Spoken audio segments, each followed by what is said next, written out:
Good morning, and welcome, dear friends. Those of us in our sanctuary and those with us on Zoom.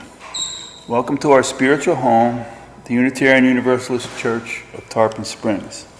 My name is Charlie Nelson. I'm a member of this congregation and your worship associate today. For those with a visual impairment, I'm a tall, mature male with salt and pepper hair, salt and pepper beard, blue shirt, white pants, and that should do it. We want to acknowledge that here at the church we are on the grounds of the Tocobaga and the Seminole peoples. We offer a warm welcome to the guests that are with us today. We would like to get to know you better and hope that you will join us following the service for our coffee hour and refreshments. As a faith community, we side with love, justice, and peace. Our mission states that, say this with me, we are a liberal faith community for all ages, promoting spiritual growth, social justice, and the arts. Wow, you were paying attention. We'll say it again, but that was good. Today, our minister, Patti will be leading our service titled Fierce Love. Today is also the first anniversary of Pastor Patti becoming ordained.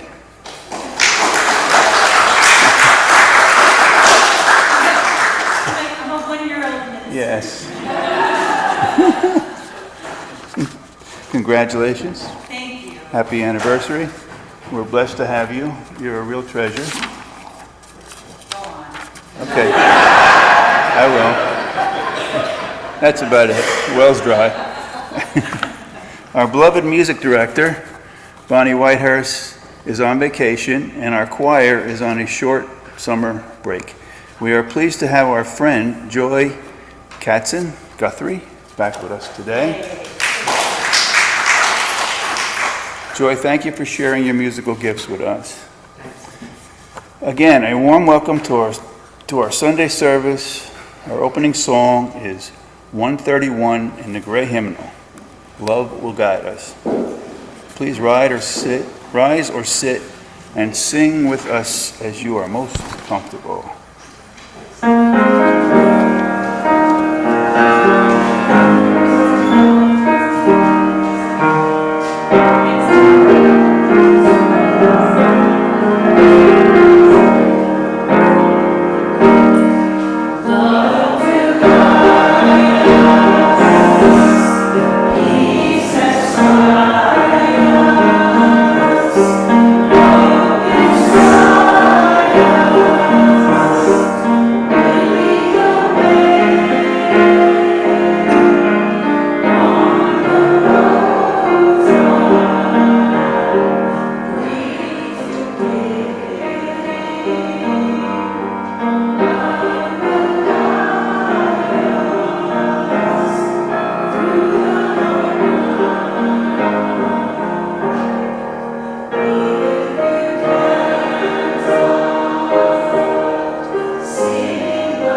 Howdy.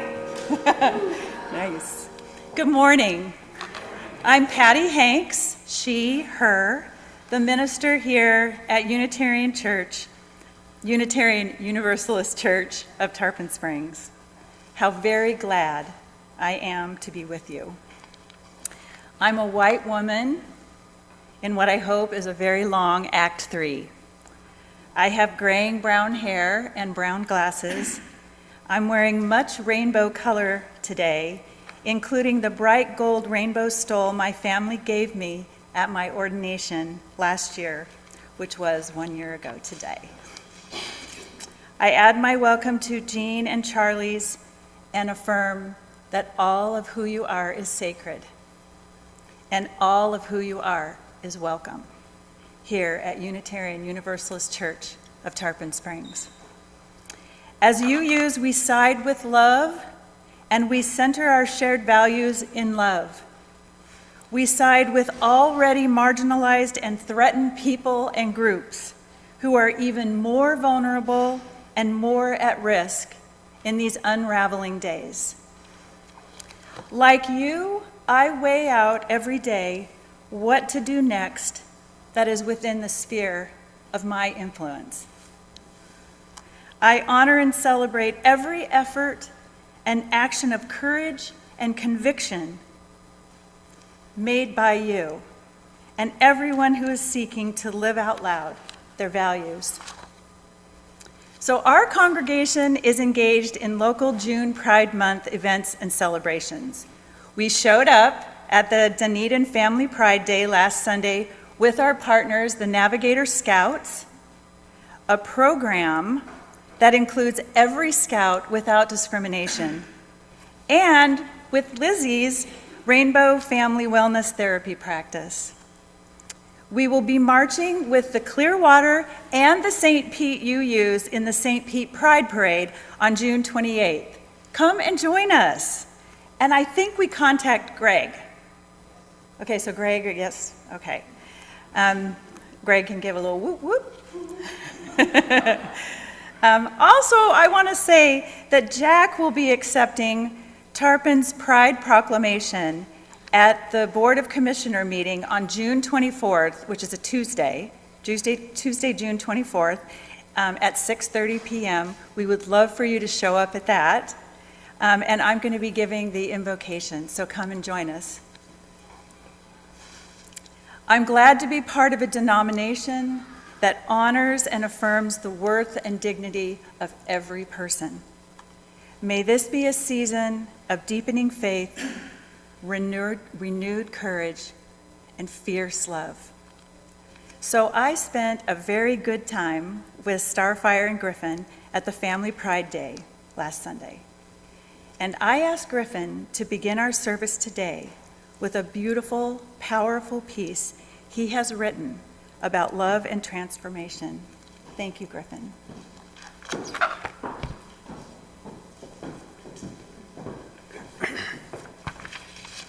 I think many of you have met Alex, my son. When Alex was young and trying to decide who he wanted to be, we had a song in our family by a group called My Chemical Romance. Anyone know it? You guys should. It was called The Black Parade. And we would go back to those lyrics. And one day I sat down, I think he was about to turn 20, and I wrote him a story using those lyrics. This is his story. Once upon a time, there was a tiny caterpillar, so small they were often overlooked by the non-believers. Their struggles to survive often seemed beyond reach. But they defied all odds, refused to give in to self-doubt and adversity. When doubted by the non-believers, the tiny caterpillar would say, I won't explain or say I'm sorry, I'm unashamed. I'm gonna show my scars. Unlike traditional caterpillar stories, they did not become a beautiful butterfly. They appeared to be a tiny moth, dark, mysterious, and beautiful. The non-believers were often at a loss to understand what had happened. How had it survived? What had it become? The non-believers, unhappy, asked the tiny moth to conform. The moth said, "Take a look at me, because I could not care at all. Do or die, you will never make me, because the world will never take my heart. Go and try, you'll never break me." Fortunately, the tiny moth was never alone. There are those who loved them and knew the truth that the non-believers would never comprehend. That they were in fact not a tiny moth. They were a tiny, fearless, magical dragon, disguised as a moth. A dragon with a quest the non-believers would never suspect. For when they were a young caterpillar, their father said, "When you grow up, would you be the savior of the broken, the beaten, and the damned?" The tiny caterpillar whispered an oath that day, and now that they are a dragon, they proudly shouted out loud and clear for all the non-believers to hear. Defiant to the end, we hear the call to carry on. We will defeat them, their demons, and all the non-believers and the plans that they have made. We'll carry on. We will carry on.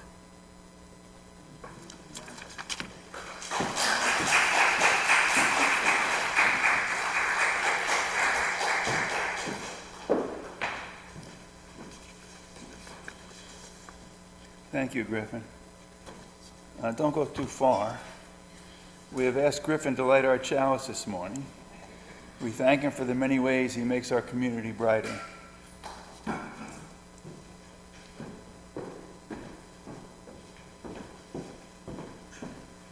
Do we have a... Okay.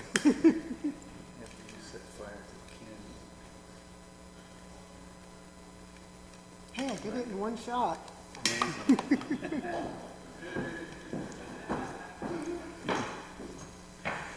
Our chalice lighting words are from Sarah Ruth Wikoyi Davis. Sarah Ruth Wikoyi Davis, who serves as a community minister in Annapolis, Maryland. She brings her multicultural background to her work, and her ministry is grounded in African, disability, and queer theologies. We light this chalice with an open heart. We light this chalice with resolve. We light this chalice with tears still fresh on our cheeks. We light this chalice in hope, a tiny flame we nurture. We light this chalice with reverence for this place, for these people, for this time. We light this chalice with all our souls longing to be who we are, to be who we will become, to be ourselves. We light this chalice with self-love, in giving love, in holy love.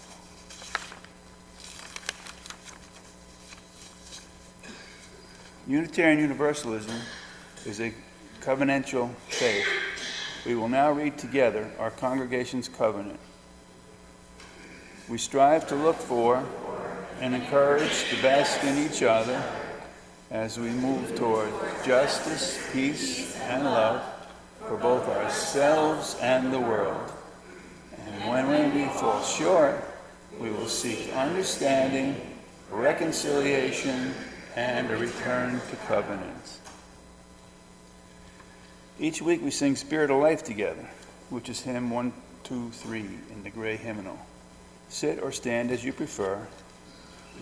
And thank you, Diana, for sharing the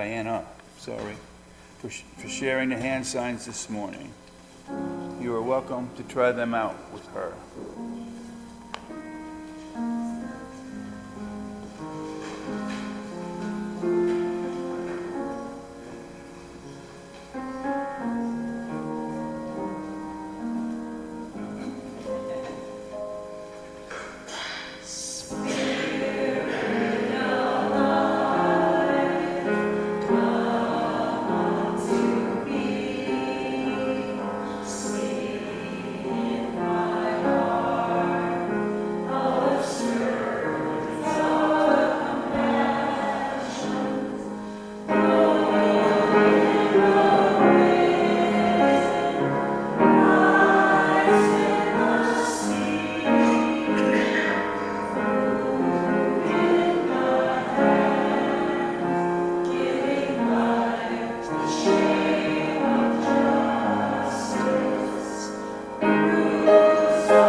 So we're going to have our story for all ages now. It's called Guess How Much I Love You. And many of you have probably read that to someone. It's going to be read by our Youth Faith Formation Director, Jamie Cruz. The story tells us about a father and a son rabbit, big nut brown hair and little nut brown hair, who ultimately discover that their love is so vast it cannot be measured and it is hard to express.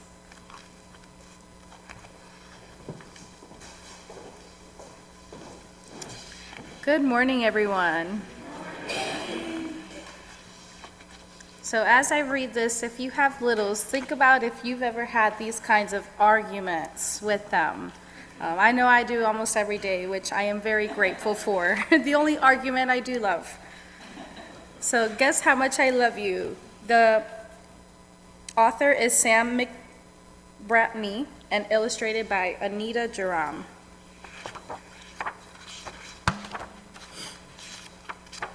Little Nut Brown Hair, who was going to bed, held on tight to Big Nut Brown Hair's very long ears. He wanted to be sure that Big Nut Brown Hair was listening. Guess how much I love you, he said. Oh, I don't think I could guess that, said Big Nut Brown Hair. This much, said Little Nut Brown Hair, stretching out his arms as wide as they could go. Big Nut Brown Hair had even longer arms. But I love you this much, he said. That is a lot, thought Little Nut Brown Hair. I love you as high as I can reach, said Little Nut Brown Hair. I love you as high as I can reach, said Big Nut Brown Hair. That is quite high, thought Little Nut Brown Hair. I wish I had arms like that. And then Little Nut Brown Hair had a good idea. He tumbled upside down and reached up the tree trunk with his feet. I love you all the way up to my toes, he said. And I love you all the way up to your toes, said Big Nut Brown Hair, swinging him up over his head. I love you as high as I can hop, laughed Little Nut Brown Hair, bouncing up and down. But I love you as high as I can hop, smiled Big Nut Brown Hair, and he hopped so high that his ears touched the branches above. That's good hopping, thought Little Nut Brown Hair. I wish I could hop like that. I love you all the way down the lane, as far as the river, cried little Nut Brown Hare.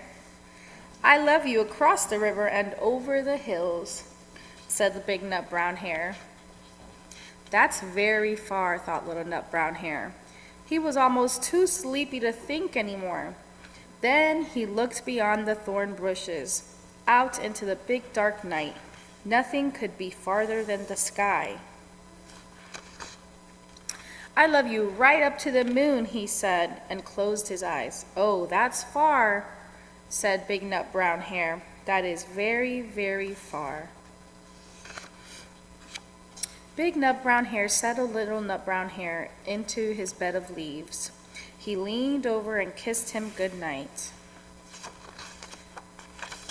Then he lay down close by and whispered with a smile, one of my favorite phrases, I love you right up to the moon and back.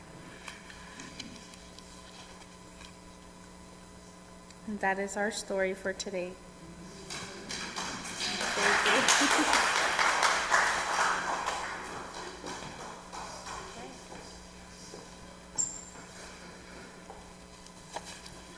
Now is the time when we sing our children out to go now in peace.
Now is the time in the service when we take our offering for the work and welfare of this church.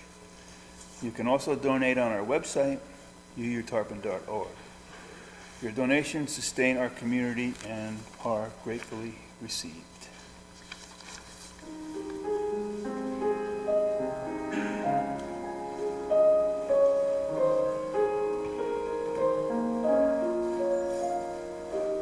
I see trees of green, red roses too. I see them blue for me and you.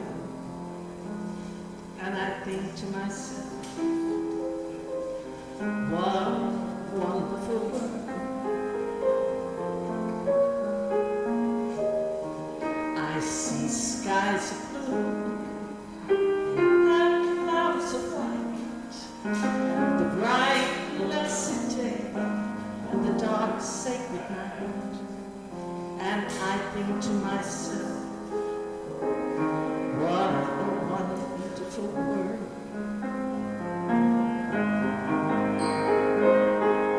The colors of the rainbow, so pretty in the sky, are also on the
What a gift you are.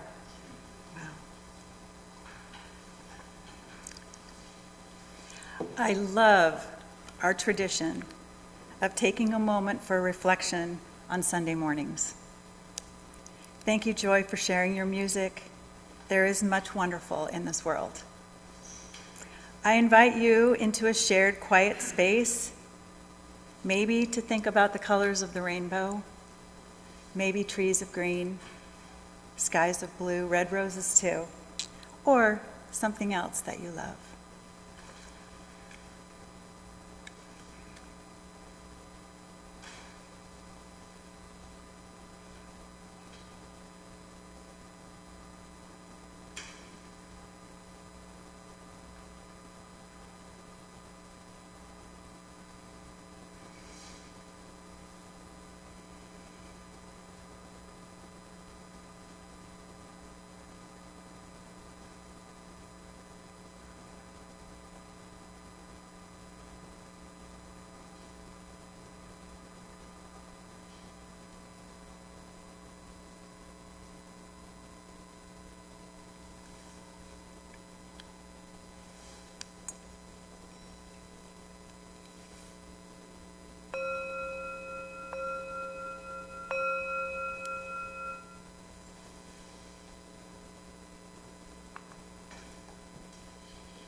It's up to me to give of my heart.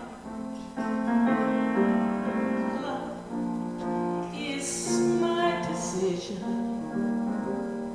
No one else can tell me to stop. And once I decide to change my mind, God will show me how.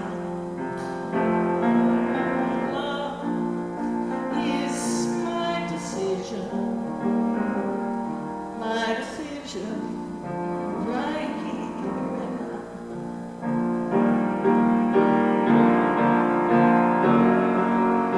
Love is my decision. It's up to me to stand on that bridge.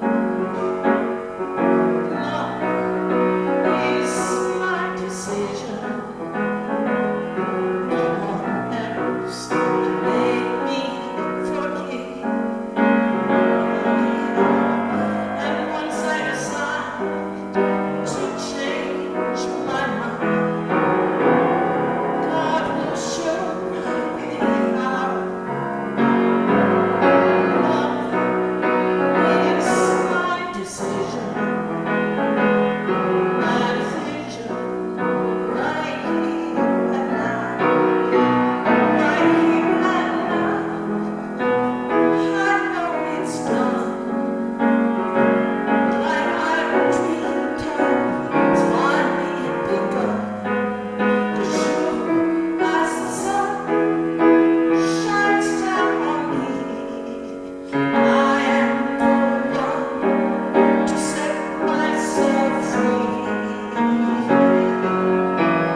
decision right here and now. My decision right here and now.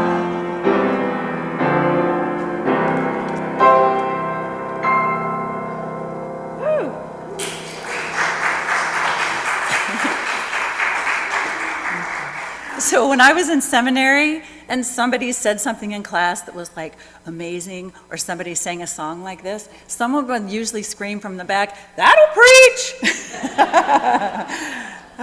That'll preach. So the first time I heard the word fierce used outside of the context of describing something outside of like a violent storm or a vicious predator, like a tiger, was on the TV show Project Runway, a program I like right up there with the Great British Bake Off. Because the word fierce comes from the Latin word ferus, meaning wild animal. So the designer, Christian Siriano, the youngest person in the show's history to win Project Runway, who now creates clothing for Lady Gaga and Michelle Obama, and made that tuxedo dress for Billy Porter. He used the word fierce as like a state of being. He would walk past somebody who was working on an innovative garment, and he would say, "Girl, that is fierce."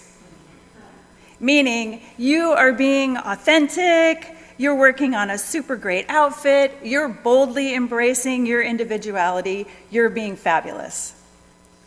And then I noticed that the word fierce was showing up attached to the word love. Fierce again, used as a state of being. Reverend Jackie Lewis, the first female and Black senior minister at Middle Collegiate Church, a progressive congregation in New York City, published a book in 2021 titled Fierce Love. Reverend Lewis wrote and preached that in a world divided by so many things, race and ethnicity, caste and color, gender and sexuality, class and education, religion and political party, fierce love is the way to mend our inextricable and often tangled human connections. She believes that big-hearted, strong, prepared for action, mama hen kind of love is the antidote to our divided, often rancorous culture by taking small, morally courageous steps. And I will tell you that I, and probably you that were here last week, are feeling just a little braver about doing that after Elaine and Mark's beautiful service last Sunday about hope. Our choir singing, "Just what makes that little old ant think he'll move that rubber tree plant? Anyone knows an ant can't move a rubber tree plant, or can he?" So I dare say we have all had those ant trying to move a rubber tree plant moments. The feeling that we want to rise up in some way and take a step towards doing something that is stirring inside of us, even when we know it will require some mustering of new courage to protect and care for ourselves and others. So I witnessed a rise up moment firsthand in a way that I will never, ever forget, and in a way that teaching moments often happen for me from nature. So many years ago, when my 4 children were still living at home, Mike and I went on a vacation to Key West.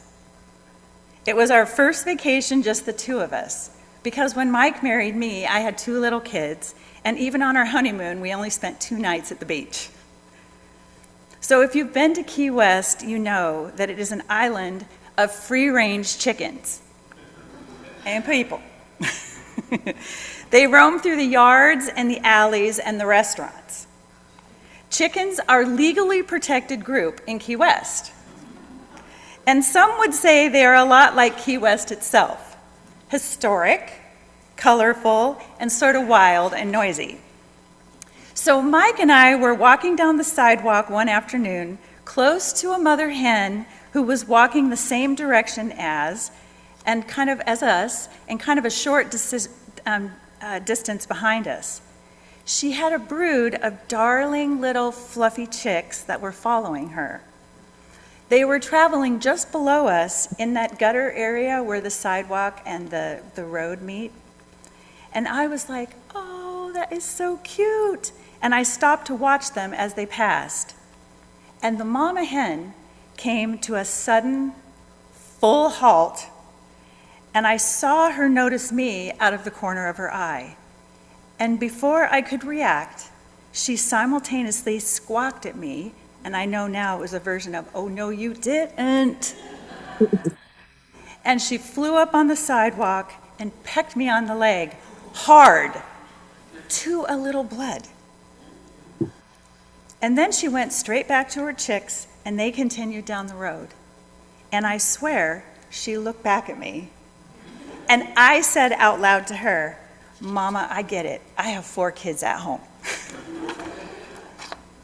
So, as you might imagine, I read up on chickens. First, I proved to my husband that she did see me out of the corner of her eye. Chickens have eyes located on the sides of their head, and it provides them with a panoramic view of their surroundings, approximately 300 degrees compared to our human 180-degree vision. I also found out that hens are really good at remembering human faces. They can remember up to 300 human faces, so I'm glad I did not run into her again on my vacation. So maybe the most important thing to know about mama hens is that after their chicks are born, they go into protect mode. My friend who grew up with chickens said that she has seen a loving chicken mama swell up to twice her size and open her wings to shelter all of her chicks. So I went home from my Key West trip thinking about this kind of fierce love. And I encountered a human version of it literally within a couple of weeks. So at the time, I was a director at Interfaith Hospitality Network. It's a homeless shelter for families with children. We were facing a crisis because many of the congregations who supported our mission with their social justice funds and took regular turns providing tutoring and meals and overnight support were not okay with us welcoming non-traditional families and parents. They wanted a mom and a dad, or just a mom, or just a dad with kids, even grandma and kids, but not 2 moms and not 2 dads, or any combination of what they were calling non-biblical family structure. You know anything about this? Things got really heated at the shelter. So finally, there was a gathering of the Board of Trustees and the leaders of each congregation to decide what was going to be our way forward. And after a lot of discussion, a woman, Sally, who was one of the founders of our interfaith sheltering program in Michigan. It's so funny because at the time I thought, oh, it's so great. She's such a good older lady. And she's really old. And I think about it now, she was my age. Still looks so young. So anyway, Sally, so she stood up. And she said, last Sunday at our church, we passed out, you remember when they had those WWJD bracelets? We passed those bracelets out to everyone at the church. That means, what would Jesus do? And she said, our minister said that in the end, nothing we do or say in our lifetime is going to matter as much as the way we loved each other. And then Sally said, I think we should make it our policy at Interfaith Hospitality Network to welcome any family, all families, however they present themselves to us as family, that is family to us. And then we go about providing them with food and shelter and a safe place for their children to lay their heads at night. That was her jumping up on the sidewalk. Sally is a Methodist. She is living out loud her values, many of our Unitarian Universalist values, to embody love, to protect one another, and to build communities where everyone is free to thrive.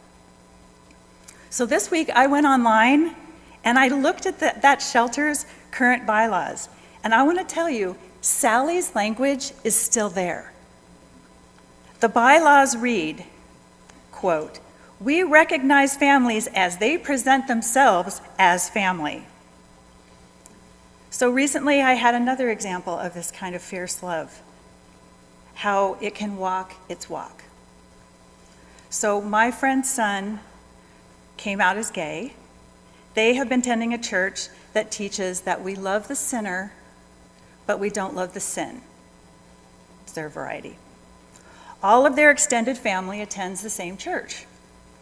When her son came out, it was close to the time of their annual family reunion. Some of her siblings suggested that maybe her son could skip the reunion, or if he came to the reunion, that maybe he wouldn't say something or stir things up until everyone had a chance to get used to it.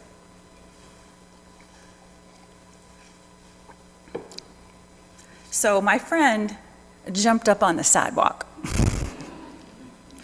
And some of her siblings jumped up on the sidewalk with her.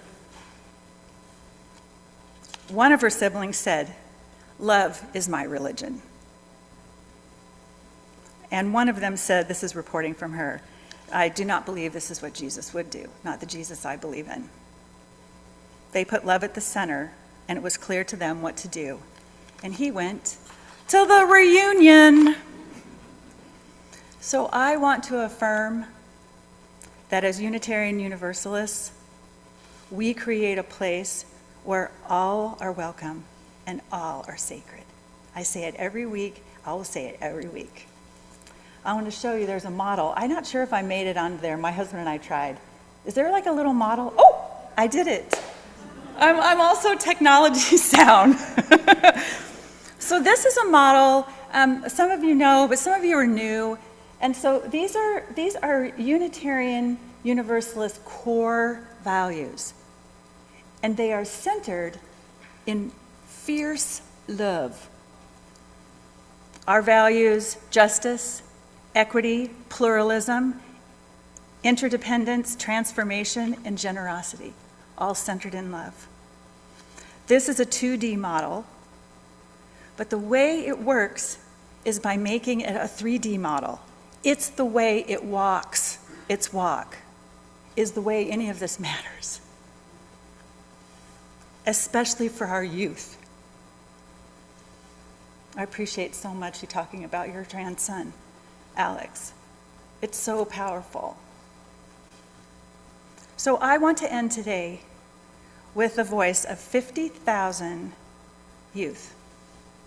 The Human Rights Campaign conducted a groundbreaking post-election survey of more than 50,000 LGBTQ plus youth. The youth reported a spike, we're not surprised, in bullying and harassment, and increased fear and anxiety about what the future is going to hold. They also reported, and this is really important for us, that there are things that are happening that help. Fierce love. The HRC published their findings in an article called 5 Things You Can Do Today to Support Lesbian, Gay, Bisexual, Transgender, Queer Youth. So I want to end with those. The first one is listen and learn. Learn from them. One respondent said, "When an adult listens, I don't feel so alone, and it really matters to me to be heard." That's number 1. Number 2, be a role model for kindness and inclusion. Don't tolerate any hateful speech, stressed one survey participant. Number 3, look for ways to show young people that they can be authentic and truly be themselves with you. Number 4, take action at the local level to create safe spaces. Make your congregations and your schools, probably kind of out of luck with that right now in Florida, There are still people that are reaching out, teachers and people at schools, but it's a challenging time. And businesses, make them safe places. And the last thing, 5, show up at LGBTQ plus events. One respondent said, march with us, which is what we're going to do on June 28th. And I'm going to bring my sign that says, the church has left the building. Or this pastor loves you, or one of those, right? There was somebody roaming around at the Dunedin, a pastor, had her full collar on, and she was like, this pastor loves you, and people were like, yeah! So here's to sometimes jumping up on the sidewalk, to loving in a way that protects and perseveres, to living our deeply held Unitarian Universalist values with fierce love at the center. Thanks.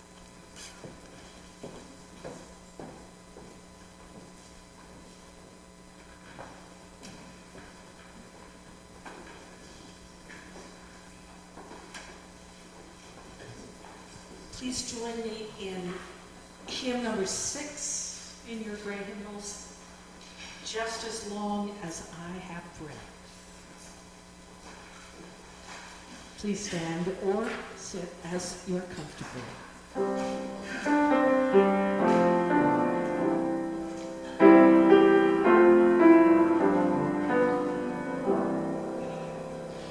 Just as long as I have breath,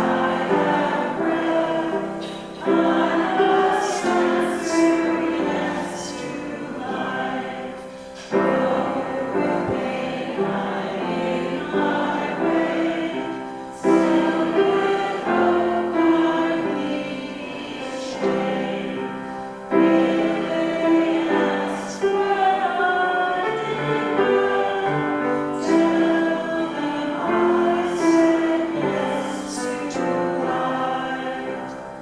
Just as long as vision lasts, I must answer yes to truth. In my dreams and in my dark, always that elusive spark. If they ask what I did well, tell them I said yes to truth. Just as long as my heart beats, I must answer yes to love.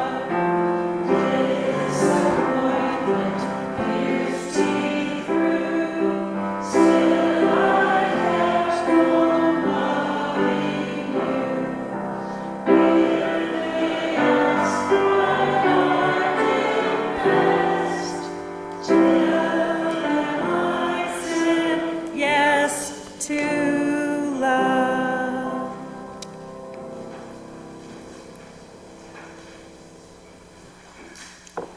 So this is the message from our UUA president, Dr. Sophia Bentoncourt, and I decided to use these as our closing words. This is something she sent out just about a week ago. Pride Month is a powerful reminder of the beauty, resilience, and sacred worth of LGBTQ plus people. I believe in Unitarian Universalism's commitment to be the tireless voice, and I know that none of us can do it alone. It takes many of us in community to insist that a better future is possible, to keep us faithful to our commitments. I should be at a praise church. Amen! I'm like a crazy UU. We need one another to remind ourselves that we are constantly connected to a hope-filled belief in human goodness and capacity for love, even when we feel the furthest from this knowing. May our connections to each other and to a greater community renew and even repair us. Together, may we thrive. Amen.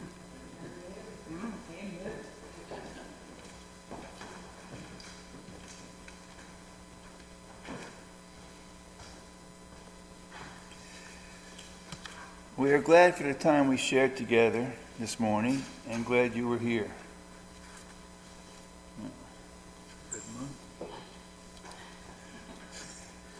If you are visiting, if you are new or still feel new, grab one of these red mugs in the social hall during coffee hour, and we will be sure to greet you and say hello.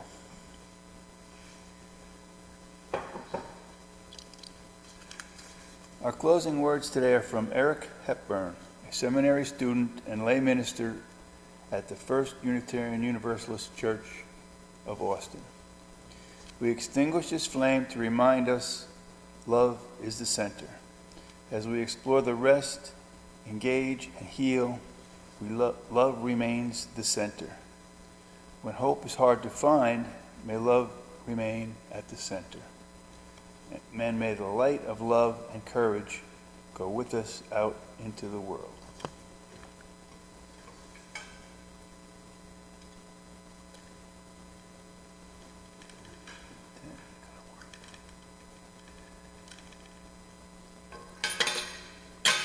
Do it the old-fashioned way.